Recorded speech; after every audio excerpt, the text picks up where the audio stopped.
If you look at some of the issues driving our product today, you look at a transfer center, and patient transfers are a huge and important part of any healthcare system for establishing care for a patient. Transferring patients in need of specific care that can only be delivered at certain facilities. In these cases, continuity of care is critical, especially since most of the patients under transfer can be very acute. In fact, adverse events have been reported for up to 30% of inter-hospital patient transfers.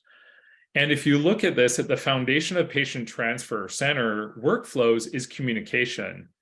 And poor or mishandled communication can reduce efficiency to the transfer center, and this can lead to delays in transfer completion, wasted time and frustration for all the clinicians involved, missed financial opportunity costs for the health systems in missed transfers or referrals, but most importantly is the potential impact to patient safety and health.